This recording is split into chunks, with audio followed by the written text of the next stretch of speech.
Hindi naman araw-araw Pasko eh. Hindi naman araw-araw tumatay ng pera. Nakagising ko lang. Another day.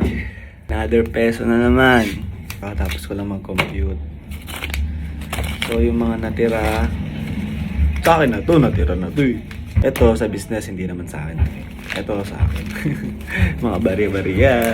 So yun guys, gusto ko lang sabihin na okay lang naman na maliit lang yung kinikita sa ngayon.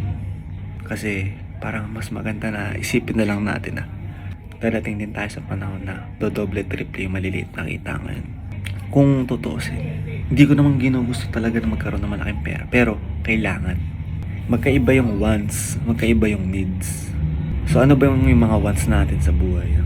Ito yung mga luho, yung mga perang walang balik. Wala namang balik yung mga gusto natin eh. More on emotion.